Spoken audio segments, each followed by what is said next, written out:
नमस्कार विद्यार्थी मित्रमैत्रिणींनो, आज आपण राष्ट्रीय अभ्यासक्रम आराखडा 2005 पाहणार आहोत. कारण राष्ट्रीय अभ्यासक्रम आराखडा 2005 यावर CTETच्या बालविकास मानसशास्त्र असू द्या, मराठी असू द्या, इंग्लिश असू द्या किंवा EVS असू द्या किंवा गणित असू द्या, कोणत्याही एका भागामध्ये किंवा 2 भागांमध्ये याच्यावर 1 ते 2 हे प्रश्न विचारले जातात. तर चला तर आपण सुरुवात करूया. तर राष्ट्रीय अभ्यासक्रम आराखडा 2005 हा शालेय अभ्यासक्रम हा जीवनाशी संबंधित व कालसुसंगत करण्यासाठी त्याची पुनर्रचना करणे आवश्यक असते असे मानले जाते. म्हणजे शालेय अभ्यासक्रम हा कसा पाहिजे, तो जीवनाशी संबंधित आणि कालसुसंगत पाहिजे. यासाठी काय केलं जातं की त्याची सतत पुनर्रचना करण्याचा प्रयत्न हा केला जात असतो. त्या दृष्टिकोनातून राष्ट्रीय अभ्यासक्रम आराखडा याचा प्रारंभ रवींद्रनाथ टागोर यांचा निबंध सभ्यता आणि प्रगती याने झाला. तर याचा प्रारंभ कशातून केला गेला, तर सभ्यता आणि प्रगती या त्यांच्या निबंधातून केला गेला. त्यामध्ये त्यांनी सांगितले की सृजनात्मकता हेच आनंद ही बालपणाची किल्ली आहे. म्हणजे सृजनात्मकताच्या ज्या गोष्टी असतात, लहान मुलांना जर एखादी गोष्ट स्वतः करण्यासाठी दिली तर त्यातून त्यांना जो आनंद मिळतो हा फार महत्त्वाचा असतो. पुढे पाहू. राष्ट्रीय अभ्यासक्रम आराखडा 2005चे भाषांतर संविधानाच्या 8व्या अनुसूचीत दिलेल्या सर्व भाषांमध्ये केले गेले आहे. म्हणजे आपल्या ज्या 8व्या संविधानाच्या 8व्या अनुसूचीत जेवढ्या काही भाषा दिलेल्या आहेत त्या सर्व भाषांमध्ये राष्ट्रीय अभ्यासक्रम आराखड्याचे काय केलेले आहे, तर भाषांतर म्हणजेच अनुवाद केलेला आहे. हा शालेय शिक्षणाचा सर्वात नवीन राष्ट्रीय आराखडा आहे. या दृष्टीने शिक्षणतज्ञ प्रोफेसर डॉक्टर यशपाल यांच्या अध्यक्षतेखाली तयार करण्यात आलेला राष्ट्रीय अभ्यासक्रम आराखडा 2005 महत्त्वपूर्ण ठरतो. तर राष्ट्रीय अभ्यासक्रम आराखडा समिती 2005 तर राष्ट्रीय शैक्षणिक संशोधन व प्रशिक्षण परिषदेच्या कार्यकारी समितीने 14 ते 19 जुलै 2004 झालेल्या बैठकीत राष्ट्रीय अभ्यासक्रम आराखडा पुनर्रचना करण्याचा निर्णय घेतला. तर त्यांनी काय केलं की 14 ते 19 जुलै दरम्यान शैक्षणिक संशोधन प्रशिक्षण परिषदेने हा आराखडा तयार करण्याचे निर्णय घेतला. त्यासाठी त्यांनी प्रोफेसर डॉक्टर यशपाल यांच्या अध्यक्षतेखाली सुकाणू समिती म्हणजे एक सुकाणू नावाची समिती स्थापन केली आणि त्यावर 21 राष्ट्रीय फोक्स ग्रुपची स्थापना केली. म्हणजे फोक्स ग्रुपचे 21 राष्ट्रीय फोक्स ग्रुपची स्थापना करण्यात आली. या समितीमध्ये सहभागी सर्व सदस्य हे शिक्षण तज्ज्ञ व देशाच्या विविध भागातील होते. म्हणजे जे काही शिक्षण तज्ज्ञ आहेत देशाच्या विविध भागातील ते सर्वांची यावर नियुक्ती करण्यात आली. त्यासाठी 21 राष्ट्रीय फोक्स ग्रुपची स्थापना करण्यात आली. पुढे पाहू. तर राष्ट्रीय अभ्यासक्रम आराखड्याचे मार्गदर्शक तत्व काय होते ते पाहिजे. तर त्याचे मार्गदर्शक तत्व होतं पहिलं, ज्ञानाचे नाते शाळेबाहेरील जीवनाशी जोडणे. तर आता ज्ञान हे फक्त पुस्तकापुरतं मर्यादित न राहता आणि शाळेपुरतं मर्यादित न राहता त्याचा उपयोग हा जीवनामध्ये झाला पाहिजे, हे सर्वात महत्त्वाचं असतं. म्हणजे ज्ञान हे जर ते शिकून बाहेर पडला तर त्याचा उपयोग हा त्याला जीवनात करता आला पाहिजे, हे महत्त्वाचं असतं. त्यामुळं ज्ञानाचे नाते शाळेबाहेरील जीवनाशी जोडणे हा त्यातले मार्गदर्शक तत्व होतं. दुसरं तत्व होतं, शिक्षण हे घोकंपट्टीपासून फारकत घेईल याची खात्री करणे. म्हणजे शिक्षण हे कसं पाहिजे, नुसतं घोकंपट्टीने नुसतं पाठ करून उपयोग नाही, तर त्याचं शिक्षण असं पाहिजे की ज्याचा जीवनामध्ये उपयोग झाला पाहिजे. आणि म्हणून ते घोकंपट्टी करून शिक्षण हे योग्य नाही, त्याचा वारंवार वापर केला गेला पाहिजे, असं त्यांचं मार्गदर्शक तत्व होतं. पुढचं तत्व पाहू. तर तिसरा आहे, परीक्षा या अधिक लवचिक करणे व त्या वर्गातील नित्य जीवनाचा एक भाग बनवणे. म्हणजे परीक्षा पद्धती जी आहे आपली ती कशी करायची की लवचिक बनवायची. म्हणजे नित्य त्यांचं मूल्यमापन केलं गेलं पाहिजे. नित्य त्यांचं परीक्षा म्हणजे अशा पाहिजेत की त्याच्यातून नित्य त्यांच्यातून घेतल्या गेल्या पाहिजेत. त्यांना ते कळलं पण नाही पाहिजे की परीक्षा होती आपली. अशा प्रकारचे नित्य जीवनाचा एक भाग बनली पाहिजे परीक्षा, ती इतकी लवचिक असली पाहिजे. म्हणून परीक्षा पद्धती या लवचिक केल्या पाहिजे आणि त्याच्यामध्ये कोणत्याही प्रकारचं असं बर्डन नाही आलं पाहिजे. जसं 11वी-12वीचं बोर्ड, 10वी आणि 12वीचं जो बोर्ड परीक्षा होत्या त्या आता रद्द केलेल्या आहेत. आत्ताचं जे नवीन धोरण जे आलेलं आहे, आत्ताच आलं पहा, काल त्याच्याबद्दल बरेच न्यूजवर चालू आहे. तर आता 10वी आणि 12वीचे बोर्ड परीक्षा आता त्यामुळं रद्द झालेल्या आहेत व त्यांचं महत्त्व थोडं कमी झालेलं आहे. म्हणजेच परीक्षा पद्धती काय केली आहे, लवचिक केली आहे. तर पुढचं मार्गदर्शक तत्व पाहू. अभ्यासक्रम असा समृद्ध करणे की ज्यामुळे तो पाठ्यपुस्तकाच्या मर्यादे पलीकडे जाईल. म्हणजे अभ्यासक्रम हा असा पाहिजे की तो फक्त पाठ्यपुस्तकापुरता मर्यादित नाही पाहिजे, तो कोणाशी जोडला गेला पाहिजे, तर जीवनाची जोडला गेला पाहिजे. म्हणजे विद्यार्थी ज्यावेळेस अभ्यासक्रम पूर्ण करून तो बाहेर पडेल तर त्याला लगेच नोकरी मिळायला पाहिजे किंवा त्याला काहीतरी करता आलं पाहिजे, असा अभ्यासक्रम तयार करण्यात यावा की ज्याच्यामुळे ते स्वावलंबी बनेल. की नुसतं पुस्तकी ज्ञान हे त्यासाठी उपयोग नाही, तर त्याचा जीवनात उपयोग झाला पाहिजे, असा अभ्यासक्रम करावा, असं त्यांचं मार्गदर्शक तत्व होतं. पुढचं पाहू. राष्ट्रीय मूल्यांच्या प्रति निष्ठावान विद्यार्थी निर्माण व्हावेत म्हणून राष्ट्रीय महत्त्वपूर्ण बिंदूंना अभ्यासक्रमात स्थान दिले जावे. म्हणजे राष्ट्रीय मूल्य हे काय झाले पाहिजे की विद्यार्थ्यांमध्ये रुजले पाहिजेत, असं त्यांचं महत्त्व होतं. म्हणूनच आपण जसं नैतिक मूल्य जे म्हणतात, मग ते आज सर्व पुस्तकांमध्ये नैतिक मूल्याचे पाठ हे त्यानुसारच असतात की ज्यामुळं विद्यार्थ्यांमध्ये राष्ट्रीय मूल्य, नैतिक मूल्य निर्माण व्हावेत म्हणून. पुढं पाहू. राष्ट्रीय अभ्यासक्रम आराखड्याची वैशिष्ट्ये काय आहेत ते पाहू आता. पहिलं, समुदाय सहभागाला प्रोत्साहन. म्हणजे त्यांचं काय मत होतं की जेवढं जास्त होईल की मुलांना काय करायचं, समुदायामध्ये त्यांना काम करायला लावायचं, त्यामुळं त्यांच्यामध्ये अजून वेगवेगळ्या गोष्टींचं डेव्हलपमेंट चांगल्या प्रकारे होते. म्हणून त्यांचं असं म्हणणं होतं की समुदाय सहभागाला प्रोत्साहन दिलं गेलं पाहिजे. पुढचं आहे अंतर्ज्ञान शाखीय दृष्टिकोनावर भर. म्हणजे अंतर्ज्ञान शाखीय दृष्टिकोन म्हणजे एका विषयाचा दुसऱ्या विषयाशी समवाय साधला गेला पाहिजे आणि असे जे आहेत समवाय पद्धतीने शिकवलं गेलं पाहिजे, ज्यामुळं अंतर्ज्ञान शाखीय दृष्टिकोन निर्माण झाला पाहिजे. म्हणजे एका विषयाचं ज्ञान दुसऱ्या विषयात सुद्धा फायदेशीर झालं पाहिजे. पुढचं, ज्ञान रचनेवर आधारित. तर ज्ञान रचनेवर आधारित असायला पाहिजे ते. पुढचं पाहू. मातृभाषा शिक्षणास प्राधान्य. तर मातृभाषा शिक्षणाला प्राधान्य हे दिलं गेलं पाहिजे. तर आता असं आहे की जे लहान मूल आत्ताचा सुद्धा जो नवीन धोरण आलं आहे त्यामध्ये सुद्धा मातृभाषा शिक्षणाला प्राधान्य दिलं जाईल, असं काहीतरी आहे की पहिली ते म्हणजे जे काही प्राथमिक शिक्षण आहे ते मातृभाषेतून व्हावं, असं आत्ताच्या सुद्धा धोरणामध्ये म्हटलं गेलेलं आहे. पुढचं पाहू. सृजनशील व आनंददायी शिक्षणावर भर. म्हणजे शिक्षण हे असं पाहिजे की ते बर्डन नाही आलं पाहिजे, त्याच्यामध्ये क्रिएटिव्हिटी पाहिजे, मुलांना स्वतःला काही करता आलं पाहिजे आणि स्वतःला काही करता आलं तर आनंद हा होणारच. म्हणूनच सृजनशील व आनंददायी शिक्षणावर भर दिला जावा, असं त्यांच्या वैशिष्ट्य होतं. पुढचं, सामाजिक न्याय व क्षमता तत्वावर आधारित. म्हणजे सामाजिक न्याय असावा आणि क्षमता तत्वावर आधारित. म्हणजे ज्याची क्षमता नाही तरी त्याला पुढं ढकलणं आणि त्याच्या आपण म्हणतो ना की त्यांनी शिक्षकांनी तो त्याच्या जवळचा म्हणून त्याला जास्त मार्क दिले, असे न करता त्याच्यात ज्या क्षमता आहेत त्यानुसारच त्याला वागवावं. आणि सामाजिक न्याय म्हणजे सर्व घटकांना समान शिक्षणाची संधी मिळावी, म्हणूनच सामाजिक न्याय व क्षमता तत्वावर आधारित असं शिक्षण असायला पाहिजे, हे आराखड्याचं वैशिष्ट्य होतं.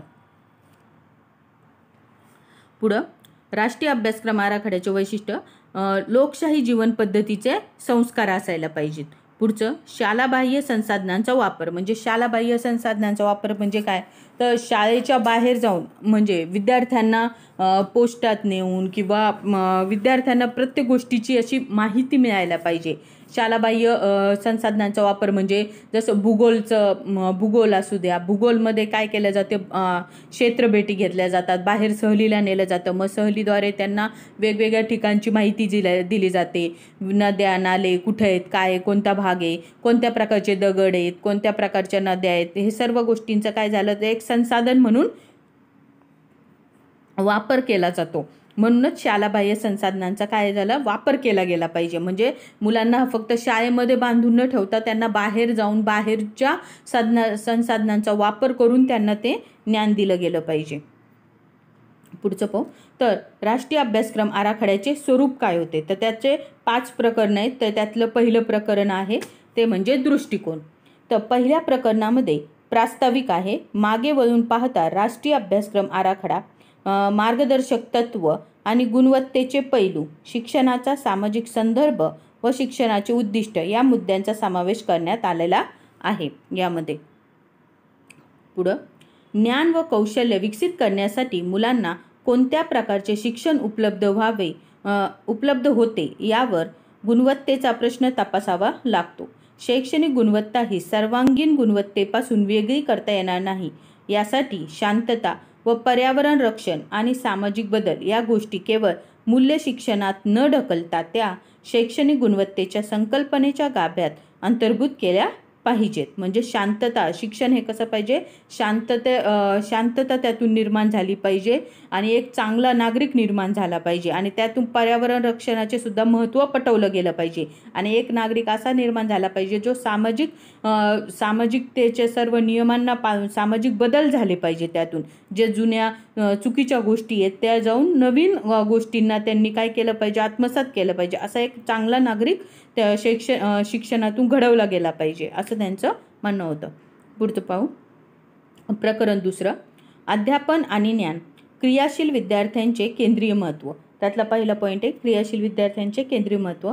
बालक केंद्रीय अध्ययन व अध्यापन पद्धती स्वीकारून बालकाची स्वाभाविक जिज्ञासा, प्रत्यक्ष कृती आणि निर्मितीद्वारे जगाशी खऱ्या अर्थाने संबंध जोडण्याचा प्रयत्न केला जावा.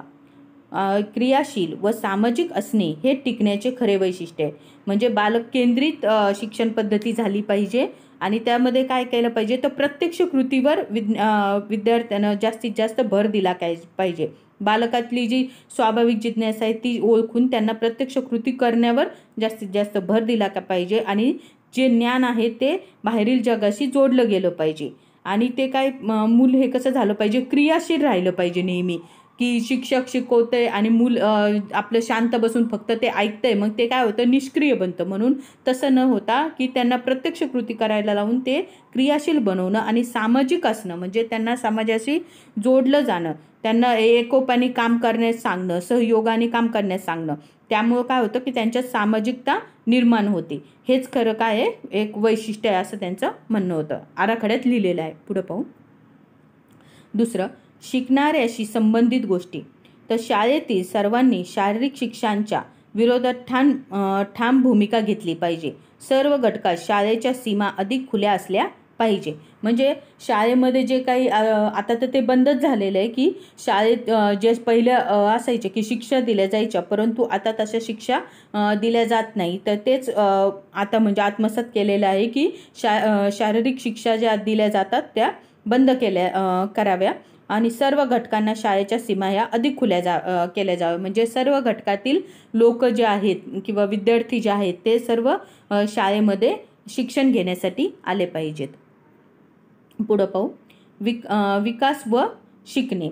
स्वच्छंदी खेळ, औपचारिक व अनौपचारिक क्रीडा आणि क्रीडा व्यवहार तसेच तणावमुक्त होण्यासाठी मोकळा वेळ हे मुलांच्या विकासासाठी आवश्यक असते. म्हणजे हे शिक्षण हे फक्त पुस्तकी किंवा वर्गाच्या 4 भिंतीत बसून न करता त्यातून वेगवेगळे खेळ म्हणजेच स्पोर्ट पिरियड असतात पहा.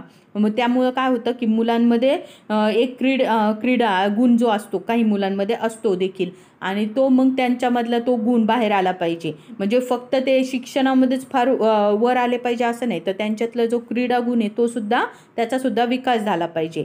मग ते औपचारिक अनौपचारिक क्रीडा प्रकार असतात त्यानुसार ते झाले पाहिजेत व त्यांना त्यामुळे काय होतं की विद्यार्थी जे असतात जे स्पोर्टला वेगवेगळ्या ह्याच्यामध्ये पार्टिसिपेट केल्यामुळे काय होतं की त्यांच्यावरचा जो तणाव असतो तो कमी होतो. आकलनाच्या प्रक्रियेत कृती व भाषेच्या सहाय्याने स्वतःचा व जगाचा अर्थ लावण्याची क्षमता अंतर्भूत असते. म्हणजे त्यांच्या स्वतःच्या आकलनातून त्यांना ते अंतर्भूत झाले पाहिजे. पुढं पाहू. अभ्यासक्रम व सरावासंबंधी काही बाबी. मुले शिकण्यात गुंतलेली आहेत त्या ज्ञान निर्मितीच्या प्रक्रियेत शिक्षकांनी जर अधिक क्रियाशील भूमिका पार पाडली तर मुलांच्या बौद्धिक जाणीवांमधील त्यांची भूमिका अधिक अर्थपूर्ण बनू शकते.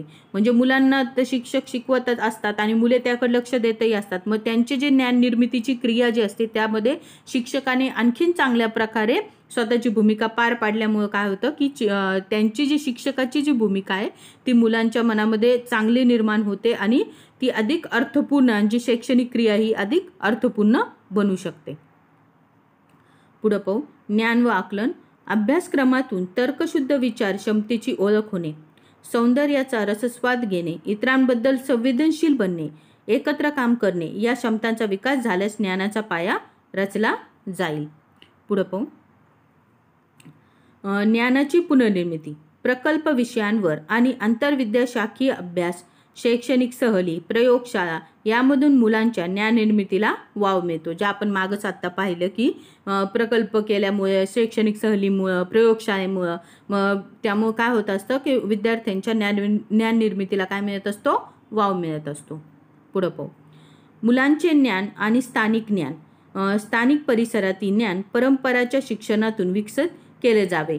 म्हणजे जे स्थानिक पातळीवर जे काही परंपरा असतात त्यांचं देखील त्यांना ज्ञान हे मिळालं पाहिजे. की आता जसं महाराष्ट्रातले जे काही सण साजरे होतात ते सर्व कोणते सण आहेत, काय ते सर्व स्थानिक परिसरातील वेगवेगळ्या गोष्टींचं ज्ञान किंवा सणवारांचे ज्ञान किंवा इतर सर्व गोष्टी ज्या काही असतात त्या सर्व परिसरातील गोष्टींचे ज्ञान हे मुलांना शिक्षणातून मिळालं पाहिजे आणि त्यामुळे काय होतं? त्यांचं विकसन होतं, विकास होतो. पुढं पाहू. शाळेबाहेरील ज्ञान व जनसमुदाय. सामाजिक व सांस्कृतिक जगाचे अनुभव देखील अभ्यासक्रमाचा एक भाग बनावेत. म्हणजे सामाजिक आणि सांस्कृतिक जगाचे अनुभव हे काय व्हावे?